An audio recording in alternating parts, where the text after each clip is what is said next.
Hello friends, welcome to துரன் academy. நம்ம இன்னைக்கு இந்த வீடியோ பதிவில் என்ன தொலை பற்றி பார்க்க போகிறோம் அப்படின்னா, profit and loss. Profit and லாஸில் வந்து பார்த்தீங்கன்னா, இதுமாதிரி நம்ம ஒரு 2 வீடியோ கிட்ட போட்டிருக்கோம். அதை பார்க்கறதுக்கு டிஸ்கிரிப்ஷன் லிங்க் கொடுத்துருக்கேன். அதே மாதிரி வந்து பார்த்தீங்கன்னா, ப்ராஃபிட் அண்ட் லாஸுக்கு முன்னாடியுமே நம்ம நிறைய வந்து டாபிக் வைஸ் மேக்ஸ் கிளாஸ் வந்து போட்டிருக்கோம். ஓகே, அதாவது டைம் அண்ட் ஒர்க்கு, அப்புறம் LCM and SCF, ratio, percentage, இப்போ 5ஆவதா நம்ம வந்து ப்ராஃபிட் அண்ட் லாஸ். ஓகேவா, அது எல்லாத்துக்கும் நான் ஒட்டுமொத்த பிளேலிஸ்ட் தான் கீழே கொடுத்துருக்கேன். அதில் பார்த்து செக் பண்ணி கணக்கு பார்த்துக்கோங்க, சரிங்களா? ஸோ இதில் வந்து பார்த்தீங்க அப்படின்னா, ப்ராஃபிட் அண்ட் லாஸ் வந்து ஃபைனல் மாடல். ஓகேவா, ஸோ இதில் வந்து ஒரு 11 கணக்கிட்ட நம்ம வந்து பார்த்தீங்கன்னா பார்க்க போகிறோம் ஒன்று வேணும், சரிங்களா? ஸோ இந்த 11 கணக்குமே ரொம்ப ரொம்ப முக்கியமானது, எக்ஸாமில் ரிப்பீட்டடாக கேட்ட ஒரு டாபிக், சரியா? ஸோ இந்த ப்ராஃபிட் அண்ட் லாஸில் இந்த ஒரு மாடலை வந்து நம்ம என்ன பண்ண போகிறோம் அப்படின்னா, அந்த பார்ட் 3 வரும்போது டிஸ்கவுண்ட் அப்படின்ற ஒரு மெத்தட், அதாவது தள்ளுபடி, என்னது தள்ளுபடி அப்படின்ற கான்செப்டை நம்ம கொண்டு வரோம். ஓகேங்களா? ஏன் அப்படின்னா, இந்த தள்ளுபடின்றது வந்து ரொம்ப ரொம்ப முக்கியமானது. அதை வச்சு நிறைய கொஸ்டின் வந்து கேட்குறாங்க. ஓகேவா? ஸோ அப்படின்னும் போது தள்ளுபடினா என்ன அப்படின்ட்டு நான் முன்கூட்டியே சொல்லியிருந்தேன். ஓகேங்களா? அதாவது தள்ளுபடி என்பது குறித்த விலையின் மீது கணக்கிடப்படுவது. அது குறித்த விலையின் மீது கணக்கிடப்படுவது தள்ளுபடி. ஓகேவா? ஸோ அப்படின்னும் போது என்ன அப்படின்னா, இப்போ வந்து ஒரு ஒரு மிஷின் இருக்கு, இப்போ ஒரு டிவி இருக்குன்னு வச்சுக்கலாமே. இப்போ ஒரு டிவியோட விலை 10,000 ரூபாய். ஓகேவா? இந்த 10,000 டிவி வந்து பார்த்தீங்கன்னா யாருமே வாங்கல ஒரு வருஷமா. என்ன பண்ணுறாரு அப்படின்னா, ஓனருக்கு 10% டிஸ்கவுண்ட் தராரு. அப்போ 10%, 10,000த்தில் 10% எவ்வளோ? 1000. அப்போ 1000 ரூபா போச்சு அப்படின்னா எவ்வளோ அப்படின்னா 9,000 ரூபா. சரி, 9,000 ரூபா. அப்போ இந்த 9,000 ரூபான்றது விற்ற விலை, 1000 ரூபான்றது தள்ளுபடி. இந்த 10,000 பார்த்தீங்கன்னா இதுதான் என்ன? குறித்த விலை. புரியுதுங்களா? ஸோ இதை வச்சு தான் நம்ம வந்து கணக்கு பார்க்க போகிறோம். ஓகேங்களா? இதில் ஃபஸ்ட்டு நீங்கள் தெரிஞ்சுக்க வேண்டியது வந்து பார்த்தீங்கன்னா, தள்ளுபடி எப்பொழுதும் எதன் மீது கணக்கிடப்படும்? குறித்த விலையின் மீது தான் கணக்கிடப்படும். ஓகேவா? தள்ளுபடி நம்ம வந்து பார்த்தோன்னா விற்ற விலையில், சரி வாங்கிய விலையில் வந்து என்ன பண்ண முடியாது, அதாவது அடக்க விலையில் வந்து கணக்கிடக்கூடாது. அப்படி கணக்கிட்டால் கணக்கு தப்பாக தான் வரும், சரிங்களா? டிஸ்கவுண்ட். அப்போ தள்ளுபடி தந்தாலுமே நமக்கு லாபம் கிடைக்குமான்னு கேட்டிங்க அப்படின்னா, தள்ளுபடி தந்த பிறகு வாங்கிய விலையை விட அது அதிகமாக இருந்துச்சுன்னா லாபம், வாங்கிய விலையை விட அது கம்மியாக இருந்துச்சுன்னா நஷ்டம். ஓகேங்களா? இப்போ நம்ம கணக்கு பார்க்கலாம். ஒரு மிதிவண்டியின் விலை 1500 என்று குறிப்பிடப்பட்டுள்ளது. இதனை 1350க்கு விற்றால் தள்ளுபடி சதவீதம் என்ன? ஒரு சைக்கிள் எவ்வளோன்னா 1500 விற்றுறாங்கப்பா. ஓகே, அதில் ரேட் வந்து என்ன ஃபிக்ஸ் பண்ணியிருக்காங்க? 1500. அது என்ன பண்ணாங்கன்னா 1350க்கு வாங்குறாங்க. ஓகே, அப்போ இந்த 1500 என்னன்னு பார்த்தீங்கன்னா குறித்த விலை, இந்த 1350 என்றது பார்த்தீங்கன்னா விற்ற விலை. அப்போ எவ்வளோ கம்மியாக இருக்குது? 150 வந்து பார்த்தீங்கன்னா கம்மியாக இருக்கா? இந்த 150ன்றது என்னன்னு பார்த்தீங்கன்னா தள்ளுபடி. இது தள்ளுபடி. அவங்க என்ன கேட்குறாங்க? தள்ளுபடி சதவீதம் என்னன்னு தான் கேட்குறாங்க. ஓகேவா? அப்போது 1500 என்ன சொல்லி தள்ளுபடி எது மீது கணக்கிட பண்ணணும்? குறித்த விலை. குறித்த விலை எவ்வளோ? 1500. அப்போ 1500க்கு 150ன்றது எவ்வளவு பர்சன்டேஜ்? 2 ஜீரோக்கு 2 ஜீரோ, 4 5 5 5 150. அப்போ ஆன்சர் 10%. ஓகேங்களா? அவ்வளோதான்பா. அடுத்த கணக்கு. கருண் என்பவர் ஒரு ஜோடி காலணிகளை 25% தள்ளுபடி விலையில் வாங்கினார். அவர் செலுத்திய தொகை 1998 எனில் குறிக்கப்பட்ட விலையை காண்க. ஸோ கருண் அப்படின்றவர் என்ன பண்ணுறார் அப்படின்னா, ஓகேவா, என்ன பண்ணுறாரு அப்படின்னா ஒரு செருப்பு வந்து வாங்குறாரு. அந்த செருப்பு வந்து 25% வந்து டிஸ்கவுண்ட் பண்ணுறாங்க. டிஸ்கவுண்ட் பண்ணி எவ்வளோக்கு வாங்குறாரு அப்படின்னா 1998 ரூபாய்க்கு வாங்குறாரு. அப்போ டிஸ்கவுண்ட் பண்ணுறதுன்னு ஒரு விலை இருக்குல்ல, அதுதான் குறித்த விலை. அப்போ அந்த குறித்த விலை நம்ம 100% வச்சுப்போம். குறித்த விலை 100%னா அந்த 100%ல் டிஸ்கவுண்ட் 25% போகும்போது எவ்வளோ வரும் மீதி? 75%. அப்போ அந்த 75% தான் என்னது? 1998. அப்போது 75% அப்படின்றது 1998 அப்படின்னும் போது 100% எவ்வளோ? பர்சன்டேஜ் இன்க்ரீஸ் ஆனால் அமௌண்ட் இன்க்ரீஸ் ஆகும். ரெண்டுமே இன்க்ரீஸ் ஆனால் என்னது? நேர்மாறு. நேர்மாறு தலைகீழாக போடணும். அப்போ 100 டிவைடட் பை 75 இன்ட்டு 1998. ஓகேவா?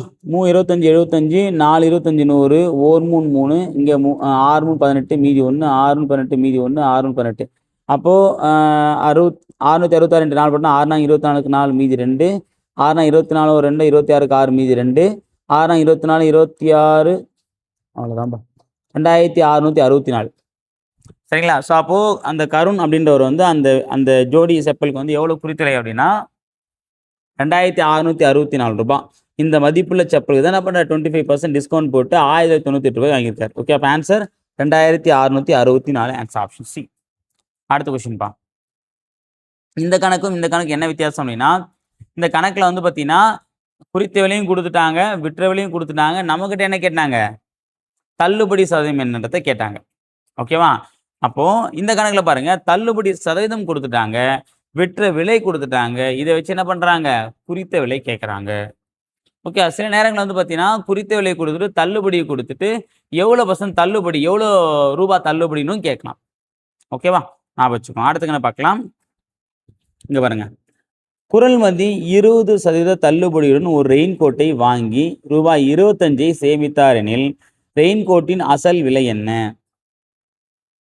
ஓகேவா? ஸோ குறள்மதின்ற என்ன பண்ணால் 20% டிஸ்கவுண்ட் தராங்க ஒரு பொருளுக்கு. ஓகேவா? அப்போ 100% வச்சுக்கலாமே அதனுடைய விலை. அதில் 20% மைனஸ் பண்ணோம் அப்படின்னா 80% அந்த பொருள் வாங்கியிருப்பாங்க. கரெக்டுங்களா? அப்படி வாங்கினதுனால எவ்வளோ சேவ் பண்ணுறாங்க அப்படின்னா 25 ரூபா சேவ் பண்ணுறாங்க. அப்போ எவ்வளோ கம்மியாக இருக்குது, 20% கம்மியாக இருக்குது. அப்போ அந்த 20% தான் 25. கரெக்டுங்களா? புரியுதா பாருங்கள். இப்போ நம்ம ஒரு கடைக்கு போகிறோம், ஒரு பொருள் வந்து 1500 விற்கிறாங்க, பக்கத்து கடையில் 1500 விற்கிறாங்க.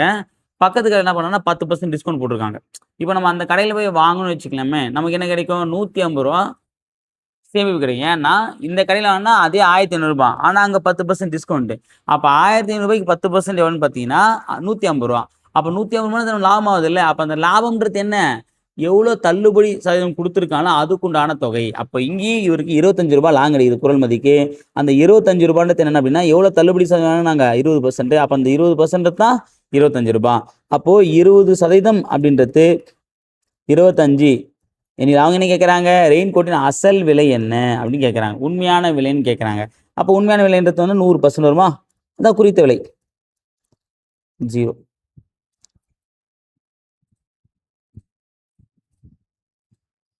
அப்போ என்ன வரும், 25% இன்க்ரீஸ் ஆனால் அமௌண்ட்டும் இன்க்ரீஸ் ஆகும். ரெண்டுமே இன்க்ரீஸ் ஆனால் நேர்மாறு தலையப்போ 100 / 20 × 25.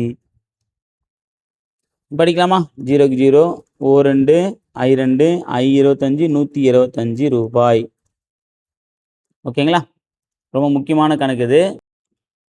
அப்போ டிஸ்கவுண்ட் கொடுக்கல அப்படின்னா அந்த பொருளோட விலை எவ்வளோன்னு பார்த்தீங்கன்னா 125 ரூபாய். அப்போ ஒரிஜினல் விலை வந்து பார்த்தீங்கன்னா 125 தான். என்ன பண்ணாங்க, இதுக்கு 20% டிஸ்கவுண்ட் கொடுத்து என்ன பண்ணாங்க, இந்த பொருளை வந்து பார்த்தீங்கன்னா விற்கிறாங்க. அப்படி விற்கும்போது 25 ரூபா வரைக்கும் லாபம் கிடைக்குது. அப்போ எவ்வளோ இருக்கும், 100 ரூபாய்க்கு விற்றுருப்பாங்கன்னு அர்த்தம். ஓகே, ஞாபகம் வச்சுக்கோங்க, ரொம்ப முக்கியமானது. சரி, அப்போ ஆன்சர் ஆப்ஷன் பி 125. அடுத்த கணக்கு. ஒரு வியாபாரி ஒரு பொருளை 1200க்கு வாங்கினார்.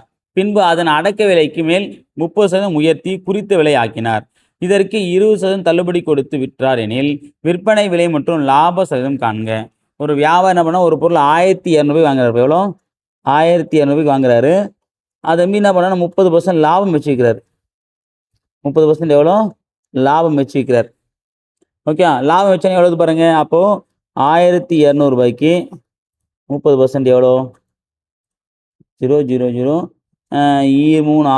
3 36 360 ஆட் பண்ணோம் அப்படின்னா 0 6 5 1560 1560 ரூபாய். ஸோ அப்போ என்ன பண்ணுறாரு அப்படின்னா அந்த பொருளுக்கு 30% என்ன பண்ணுறாரு, லாபம் வச்சு எவ்வளோ விற்கிறாருன்னா 1560 விற்கிறார். ஓகேவா? யார் வாங்கின என்ன பண்ணுறாரு, அதுக்கு 20% தள்ளுபடி தரார். 20% தள்ளுபடி. அப்போது அந்த 1560ல் 20% எவ்வளோ,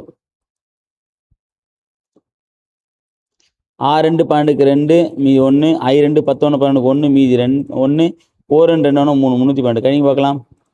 இது கழிக்கணும்பா, ஏன்னா தள்ளுபடி. இது லாபம்ன்றதுனா என்ன பண்ணணும், அடக்க விலையோட கூட்டிக்கணும். இது தள்ளுபடி என்ன பண்ணுறோம், கழிக்கணும். கழிச்சுன்னா 8 5ல் 1 போச்சுன்னா 4 5ல் 3 போச்சுன்னா 2 1 1828. ஓகேவா?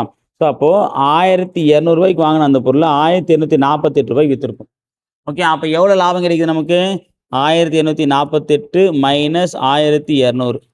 இது வந்து பார்த்தோன்னா விற்ற விலை, இது வாங்கிய விலை. அப்புறம் நமக்கு எவ்வளோ கிடைக்குது, 48 ரூபா. அப்போது வாங்கிய விலை அடக்க விலை தான் நம்ம என்ன பண்ணோம், லாபம் நடக்க வேணும். அப்போ 48 ரூபான்றது லாபம். அடக்க விலை வந்து பார்த்தோன்னா 1200. இப்போ 1200ல் 42 எவ்வளோ பர்சன்ட் இன்ட்டு 100 போட்டோன்னா 0 0 காலி 1 4 48 4%. ஓகேவா? அப்போது அவங்க என்ன கேட்குறாங்க, விற்பனை விலை. விற்பனை விலைன்றது வந்து பார்த்தீங்கன்னா 1248, லாபம் அப்படின்னும் போது 4%. Answer option C, 1248 4%. ஓகேவா? அடுத்த கணக்கு. ஒரு புத்தகத்தின் விலையில் 20% தள்ளுபடி செய்தாலும் ஒரு வியாபாரிக்கு 10% லாபம் கிடைக்கிறது. அப்புத்தகத்தின் குறித்த விலை 440 எனில் அதன் அடக்க விலை யாது? என்ன சொல்றாங்கன்னா, ஒரு புத்தகத்தின் விலையில 20% தள்ளுபடியாகும். அப்படி 20% தள்ளுபடி கொடுத்தாலுமே அந்த வியாபாரிக்கு என்ன கிடைக்குதான், 10% லாபம் கிடைக்குதுன்றாங்க. சரியா? அப்போ அப்படின்னும் போது அந்த புத்தகத்தின் குறித்த விலை, அப்போ குறித்த விலை எவ்வளோ, 440. அப்போது குறித்த விலை 440 இருந்துச்சு. அப்போ இந்த 440 நம்ம என்ன பண்ணோம்னா 20% தள்ளுபடி கொடுக்கணும். ஓகே, அது 20% நம்ம தள்ளுபடி கொடுத்தா எவ்வளோ வருதுன்னு பார்க்கலாமா? ஏன்னா இது குறித்த விலை தானே. அப்போ குறித்த விலைக்கு 20% அப்படின்னும் போது 440 இன்ட்டு 20%, 0 0 0 4 8 4 8 என்ன பண்ணணும், கழிக்கணும். 88 கழிச்சா என்ன வரும், 40%, இன்னொரு 48 கழிச்சு அப்படின்னா 352, 352. இப்போ 352 பார்த்தீங்கன்னா விற்ற விலை. ஓகேவா? இப்போ விற்ற விலைன்னும் போது பார்த்தீங்கன்னா இந்த விற்ற விலை என்ன அப்படின்னா 10% லாபத்தில் விற்றுருக்காங்க. கரெக்டுங்களா? இதுக்கு 10% லாபம். அப்போது இந்த 352 என்ன அப்படின்னா இந்த பொருளோட விற்ற விலை. இதில் வந்து 100% அடக்க விலையும் ப்ளஸ் 10% வந்து லாபம் இருக்கும். அப்போ சேர்த்து 110%. ஓகேவா? அப்போ 110% தான் என்னது 352. அப்போ என்ன கேட்குறாங்க, அடக்கலை கேட்குறாங்க. அப்போ அடக்கலை எவ்வளோ, 100%. அப்போ போடுங்க பார்க்கலாம். 110% ஈக்குவல் டு 352 எனில் 100% என்ன வரும்? பர்சன்டேஜ் குறைஞ்சா அமௌண்ட்டும் குறையும், ரெண்டும் குறைஞ்சா நேர்மாறு தலைகீழாக பண்ணணும். அப்போ 100 / 110 இன்ட்டு 352, 0 0 1 11 3 11 11 இன்ட்டு 0 320. என்ன ஒரு ஆன்சர், 320பா. ஓகே, என்ன சொல்ல புரிஞ்சுக்கோங்க. அதாவது 440 ரூபா குறித்த விலை கொண்ட ஒரு பொருள், இதுக்கு என்ன பண்ணால் 20% டிஸ்கவுண்ட் கொடுத்து வைக்கிறாங்க. அப்போ 20% டிஸ்கவுண்ட் கொடுத்து விற்கும் போதும் அந்த வியாபாரிக்கு என்ன கிடைக்குது, 10% லாபம் கிடைக்குது அப்படின்றாங்க. அப்போது 440 20% அப்படின்னு வச்சோம் அப்படின்னா 20% 88 ரூபா வருது. அதை கழிச்சுன்னா 352 ரூபா. அப்போ என்ன பண்ணியிருப்பாருன்னா அந்த 352 ரூபாய்க்கு அந்த பொருளை வந்து விற்றுருப்பார். ஓகேங்களா? அப்படி அவர் 352 ரூபாய்க்கு விற்கும் போதே அவருக்கு என்ன கிடைக்குதான், அந்த பொருள் மூலமாக 10% லாபம் கிடைக்குதான். அப்போ அந்த பொருளுடைய அடக்க விலைன்றது 100%, எக்ஸ்ட்ரா கிடைச்ச அந்த 10% லாபம், அது சேர்த்தா 110%. அப்போ 110% 352 அப்படின்னா 100% என்ன வரும்? ஓகேவா? போட்ட ஆன்சர். அடுத்துப்பா, ஒரு மெத்தையின் குறித்த விலை 7500. இதற்கு 2 தொடர் தள்ளுபடிகள் முறையே 10% மற்றும் 20% என வழங்கப்பட்டால் வாடிக்கையாளர் செலுத்த வேண்டிய தொகையை காண்க. ஒரு மெத்தையோட குறித்த விலை எவ்வளோ அப்படின்னா 7500பா. குறித்த விலை எவ்வளோ, 7500. ஓகே, என்ன பண்ணால் 2 தொடர் தள்ளுபடி. 2 தொடர் தள்ளுபடினா ஃபஸ்ட்டு வந்து பார்த்தீங்கன்னா 10%. நம்ம என்ன பண்ணணும் அப்படின்னா தொடர் தள்ளுபடி தானே சார், ஃபஸ்ட்டு 10%, அப்புறம் 20%, 2 சேர்த்தா 30%. அப்போது 7500க்கு 30% என்ன அப்படின்னு போட்டால் கணக்கு தானே சார். அவ்வளோதானே சார் நம்ம யோசிப்போம். ஆனால் அப்படி போட்டால் கணக்கு தப்பு. தொடர் தள்ளுபடினா தனித்தனியாக தான் போடணும். ஃபஸ்ட்டு கொடுத்த தள்ளுபடியை முதல்ல போட்டு கழிச்சுட்டு அதுக்கப்புறம் வரக்கூடிய ஆன்சர் தான் 2வது தள்ளுபடியில் போகணும். சரியா? அப்போது முதல்ல வந்து 10%. அப்போ 7500ல் 10% போன அவசியம் உங்களுக்கே தெரிஞ்சிடும். எவ்வளோ, 750. இந்த 750 என்ன பண்ணி வேணும் அப்படின்னா நான் கழிக்கணும். கரெக்டுங்களா? கழிச்சா 0 5 7 6 6750. 6750ன்றது பார்த்தீங்க அப்படின்னா 2வது. இதுக்கப்புறம் நான் ஃபஸ்ட்டு 10% தள்ளுபடி பண்ணாங்க, திரும்ப நான் பண்ண 20% தள்ளுபடி பண்ணேன். அப்போ 20%. அப்போ 6750க்கு 20% எவ்வளோ,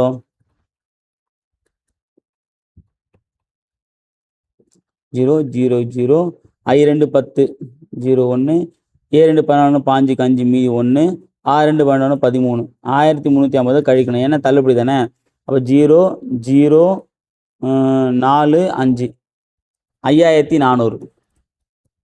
அப்போ 2 தொடர் தள்ளுபடிக்கு மத்தியில் வந்து பார்த்தீங்கன்னா எவ்வளோ கிடைக்குது, 5400. பொதுவாக இந்த தொடர் தள்ளுபடினது யாருக்கு லாபம் அப்படின்னா வணிகர்களுக்கு தான் லாபம். யாருக்கு லாபம்? வணிகருக்கு லாபம். அப்போ 7,500 குறித்த விலை கொண்ட ஒரு பொருளுக்கு ஃபஸ்ட்டு 10% தள்ளுபடி தராங்க. அப்போ 7,500ல் 10% 750, அதை கழிச்சோன்னா 6,750. இப்போ அந்த 6,750க்கு நம்ம என்ன பண்ணுறோம் அப்படின்னா 20% தள்ளுபடி கொடுக்கணும். ஓகேவா? அப்போ 20% கொடுக்கும்போது நம்ம எவ்வளோ கழியும்? 1,350. அப்போ முதல் வாட்டி 750 கழியுதுங்களா? அடுத்த வாட்டி 1,350 வந்து கழியுது. அப்படி கழிச்சா ஃபைனலாக வரைக்கும் நமக்கு 5,400. ஓகேவா? ஆன்சர் ஆன்சர் ஆப்ஷன் டிப்பா. அடுத்த கொஸ்டின். தொடர் தள்ளுபடிகள் முறையே 10%, 20% என்றவாறு ஒரு தொலைக்காட்சி பெட்டி 14,400க்கு விற்கப்படுகிறது எனில் அதன் குறித்த விலை என்ன? ஓகே, என்ன பண்ணா தொடர் தள்ளுபடி அவங்களே கொடுக்குறாங்க. ஒரு குறித்த விலை, அந்த பொருள் என்னத்தை சொல்ல, அது ஃபஸ்ட்டு 10% டிஸ்கவுண்ட் தராங்க, ஒரு அமௌண்ட்டு கிடச்சிருக்கும். அதுக்கப்புறம் திரும்ப என்ன பண்ண, அது 20% டிஸ்கவுண்ட் தராங்க. அதுக்கப்புறம் எவ்வளோ இருக்குது? 14,400 விற்கிறாங்க. என்ன சொல்கிறாங்க? 14,400. இது என்னென்னு பார்த்தீங்கன்னா 20% தள்ளுபடிக்கு பிறகு. ஓகேவா? ஸோ அப்போ என்ன பண்ண அப்படின்னா ஃபஸ்ட்டு நல்லா கவனிச்சுக்கோங்க. இந்த இடத்துல நான் 100% வைக்கிறேன். இந்த 100% 20% போச்சு, இது எவ்வளோ? 80%. கரெக்டுங்களா? அப்போ 80% அப்படின்றது 14,400 அப்படின்னும்போது 100% என்ன வரும்? பர்சன்ட் இன்க்ரீஸ் ஆனால் அமௌண்ட் இன்க்ரீஸ் ஆகும். நேர்மாறாக தலைகீழாக போகணும். அப்போ 100/80 × 1440. 0க்கு 0, 1 8 இங்கே வரும், 1 8 மீதி 6, 8 64, 0. ஓகேவா? 14 தானே, அப்போ 1,800. ஓகேவா? ஸோ அப்போ என்ன வரும்? 1,800 ஒரு 10 சேர்த்தோம் அப்படின்னா 18,000. சரியா? ஸோ அப்போ என்னென்னா இந்த இடத்துல எவ்வளோ கிடைக்கும் நமக்கு? 18,000. நல்லா வச்சுக்கோங்க. இந்த 18,000 என்ன அப்படின்னு பார்த்தீங்கன்னா இங்கேருந்து இங்கே குறித்த விலையில் ஒரு அமௌண்ட் வந்துருக்கும். ஓகேங்களா? இந்த விலையிலேருந்து 10% கழித்து வந்த அமௌண்ட் தான். அவளை 10% எவ்வளோ? 90%. அப்போ 90%ன்றது 18,000 அப்படின்னா 100% குறித்த விலை என்ன வரும்? இதான் வந்து கேள்வி. சரிங்களா? அப்போ 90% ஈக்குவல் டு 18,000.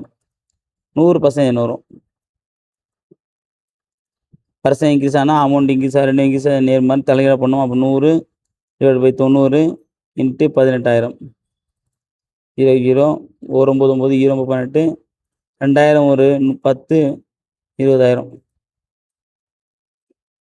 ஓகே, அப்போ ஆன்சர் வரும் 20,000. சரிங்களா? நல்லா வச்சுக்கோங்க. போன கணக்கும் இந்த கணக்கு என்ன வித்தியாசம் அப்படின்னா, போன கணக்கில் குறித்த விலை கொடுத்து நாம தான் என்ன பண்ணோம்? ஃபஸ்ட்டு வந்து பார்த்தீங்கன்னா 10% தள்ளுபடி கொடுத்து கழிச்சுட்டு அதுக்கப்புறம் வந்த ஆன்சர் வந்து பார்த்தீங்கன்னா 20% தள்ளுபடி வச்சு போட்டோம். இந்த கணக்கில் பார்த்தீங்கன்னா அவங்களே தள்ளுபடி வச்சு அதை அப்ளை பண்ணி எவ்வளோ ரூபாய்க்கு விற்கணும் முதல்ல கொடுத்துட்டாங்க. இதை வச்சு குறித்த விலை கேட்குறாங்க. அப்போ நம்ம என்ன பண்ணால் ஃபஸ்ட்டு ஏறு வரிசையாக இப்போ இறங்கு வரிசைன்ற மாதிரி ஃபஸ்ட்டு நம்ம ஒரு இடத்துக்கு போனோம். இப்போ அங்கேருந்து அப்படியே ரிட்டர்ன் வரும்ன்ற மாதிரி கணக்கு. சரியா? கொஞ்சம் அண்டர்ஸ்டாண்ட் பண்ணிங்கன்னா இந்த கணக்கு ஈஸியாக வந்து போட்டுடலாம். சரியா? அடுத்து பாருங்கள். ஒரு பொருளின் மீது வழங்கப்படும் இரு தொடர் தள்ளுபடிகள் முறையே 25% மற்றும் 20% எனில் இதற்கு நிகரான ஒரே சமான தள்ளுபடி சதத்தை காண்க.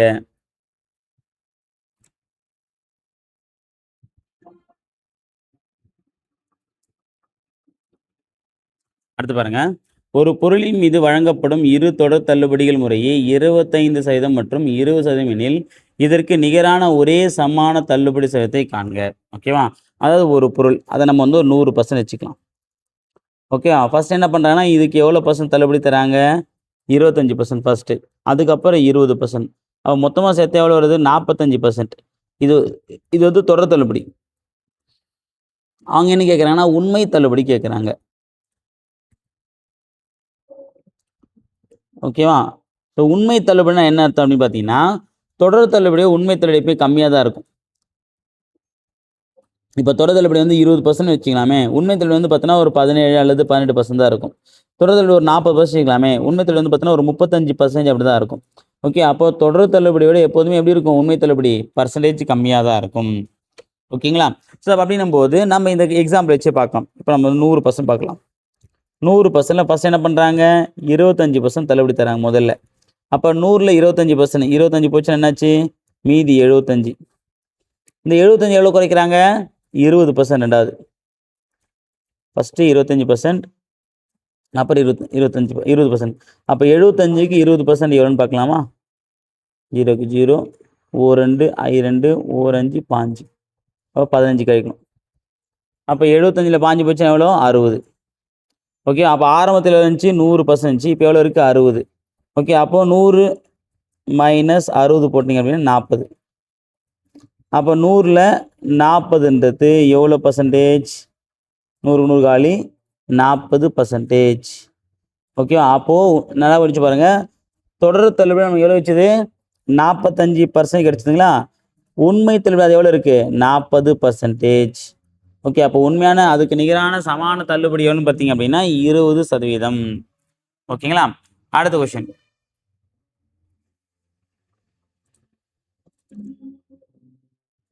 அடுத்த விஷயம் பாருங்க. ஒரு கடைக்காரர் தனது லாபத்தில் 5ல் 1 பங்கை தன் மேலாளருக்கு கொடுக்கிறார். மேலாளர் தனக்கு கிடைத்ததில் 3ல் 1 பங்கை தன் உதவியாளருக்கு தருகிறார். உதவியாளர் பெற்ற தொகையில் பாதி ரூபாய் 100 எனில் கடைக்காரரின் லாபம் என்ன? ஓகே, ஒரு கடைக்காரர் என்ன பண்ணுறாருன்னா தனது லாபத்தில், லாபம் என்னன்னு தெரியாது, அது எக்ஸ்னு வச்சுக்கலாம். இந்த லாபத்தில் 5ல் 1 பங்கு என்ன பண்ணுறாரு? மேலாளருக்கு தராரு. ஓகேவா? மேலாளர் என்ன பண்ணுறாரு அப்படின்னா அவருக்கு கிடைச்சல 3ல் 1 பங்கை வந்து பார்த்தீங்கன்னா உதவியாளருக்கு தராரு. அப்போது அவருக்கு கிடைச்ச அமௌண்ட்டில் 3ல் 1 பங்கு உதவியாளருக்கு. உதவியாளர் வந்து பார்த்தீங்கன்னா அவர் பெற்ற தொகையில் பாதி எவ்வளோ அப்படின்னா ஆஃப் எவ்வளோன்னு பார்த்தீங்கன்னா 100. பாருங்க, அப்போ லாபத்தில் 5ல் 1 பங்கு. ஓகேவா? மேலாளருக்கு வந்து வாங்கிடுவார். மேலாளர் வந்து உதவியாளர் என்ன பண்ணுவார் அப்படின்னா இவர் வாங்கின 5ல் 1 பங்கில் 3ல் 1 பங்கு வந்து பார்த்தீங்கன்னா உதவியாளர். உதவியாளர் வாங்கினதில் பாதி எவ்வளோனா 100 ரூபா. அப்போனா ஆஃப் எவ்வளோனா 100 ரூபா. அப்போ அவர் வாங்கின தொகை அப்படின்னும் போது எக்ஸ் மட்டும் இங்கே வச்சு மீதியெல்லாம் கொண்டு போனால் 100 இன்ட்டு 5/1, 3/1, 2/1 பெருக்கலாமா? 2 10 30, 30 இன்ட்டு 100 300 3000. அப்போ அந்த லாபம் பெற்ற லாபம் என்னன்னு பார்த்தீங்க அப்படின்னா 3000 ரூபாய் லாபம் பெற்றிருக்காங்க. அவ்வளோதான் அந்த கணக்கு. அடுத்த கணக்கு பாருங்கள். முகமது 300 அடக்க விலை கொண்ட சட்டையை 20% நட்டத்தில் சலீமிற்கு விற்றார். முகமதுன்ற என்ன பண்ணுறாரு அப்படின்னா 300 ரூபாய் அடக்க விலை கொண்ட ஒரு சட்டையை என்ன பண்ணுறாரு அப்படின்னா சலீமுக்கு கொடுக்குறார். எவ்வளோக்கு அப்படின்னா 20% நஷ்டத்துக்கு கொடுக்குறாரு. அப்போ 300 ரூபாயில் 20% எவ்வளோ பார்க்கணும்? 0 0 0 0 3 2 6 60. அப்போ 60 கழிச்சோம் அப்படின்னா நான் வரும் 300 மைனஸ் 60 240. அப்போ சலீம் எவ்வளோக்கு வாங்குறாரு? 240 ரூபாய்க்கு வாங்குறாரு. வாங்கிட்டு என்ன பண்ணுறாரு சலீம்? என்ன விலைக்கு? அதாவது சலீம் அதை 10% லாபத்துக்கு விற்கிறாரம்பா. சலீம் என்ன பண்ணுறதில்ல 10% லாபத்துக்கு விற்கிறாரு. அப்போ 240ல் 10% எவ்வளோ தெரியும்? ஒரு 0 எடுத்தால் போதும், 24. அந்த 24 ஆட் பண்ணோம் அப்படின்னா இங்கே ப்ளஸ் ஏன்னா லாபம், இது மைனஸ் ஏன்னா நஷ்டம். அப்போது 4 6 2 264. அப்போ எவ்வளோ விற்றுருப்பாரு சலீம்ன்றவர்? 264 விற்றுருப்பாரு. Answer option A. அடுத்த பாருங்க, கடைசி கணக்கு.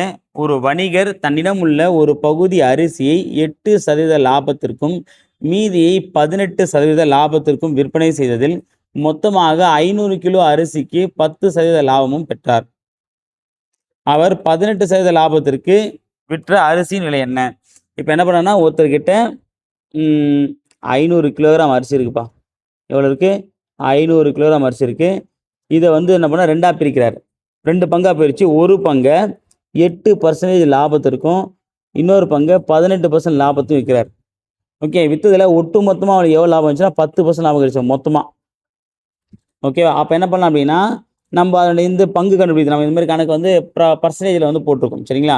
அப்போது இதனுடைய பங்கு எவ்வளோ அப்படின்னு நம்ம தெரிஞ்சிடும் அப்படின்னா பர்சன்டேஜ்லேருந்து அந்த தனிப்பட்ட பர்சன்டேஜ் கழிச்சா வந்துடும். 18ல் 10 போச்சுன்னா எவ்வளோ? 8. 10ல் 8 போச்சுன்னா எவ்வளோ? 2. அப்போ 2:8 போது இதை நம்ம சுருக்கணும் அப்படின்னா 4 2 8 1 2. அப்போ 4:1. அப்போ 8% எவ்வளோ பங்கு அப்படின்னா 4 பங்கு. 18% எவ்வளோன்னு பார்த்தீங்க அப்படின்னா 1 பங்கு. அப்போ மொத்தம் எவ்வளோ பங்கு? 5 பங்கு. அப்போ இந்த 5 பங்குன்றது எவ்வளோ? 500. அப்போ ஒரு பங்கு என்ன வரும்? 100. ஓகே, ஒரு பங்குன்றது 100. அப்போ நான் 4 பங்குனா இன்ட்டு 100 போட்டோம் அப்படின்னா 400. இது இன்ட்டு 100 போட்டோம் அப்படின்னா 100 100. அவங்க என்ன கேட்குறாங்க? 18% லாபத்திற்கு எவ்வளோ? 18% எவ்வளோ விற்றுருக்காங்க? 100 ரூபாய். 100 கிலோ விட்டுருக்காங்க. அவ்வளோதான், அந்த கணக்கு முடிஞ்சு போச்சு. Answer option A. ஓகேங்களா? ஸோ இந்த வீடியோ பதிவு மூலமாக நம்ம வந்து ப்ராஃபிட் அண்ட் லாஸ் அப்படின்ற ஒரு டாப்பிக்கை நம்ம சக்ஸஸ்ஃபுல்லாக முடிக்கிறோம். கிட்டத்தட்ட பார்த்தீங்கன்னா ஒரு ஒட்டு மொத்தமாக பார்த்தீங்கன்னா ஒரு 40 கணக்கு நான் போட்டிருக்கேன். ஒட்டு மொத்தமாக ஒரு 40 கணக்கு. இந்த 40 கணக்கை நீங்கள் ரிப்பீட்டடாக ப்ராக்டிஸ் பண்ணாலே போதும்பா. கொஷின்ஸ் எல்லாமே இதுலேருந்து தான் மேக்ஸிமம் வந்து 90% கொஷின்ஸ் வந்து பார்த்தீங்கன்னா இதுதான் கேட்பாங்க. ஓகே, அதை கரெக்டாக ஃபாலோ பண்ணிக்கோங்க. இது சம்மந்தமான மாடல் சம்ஸ் நீங்கள் எதாவது பார்த்தீங்க அப்படின்னாலும் அதை ப்ராக்டிஸ் பண்ணி பாருங்கள். சரிங்களா? தேங்க்யூ.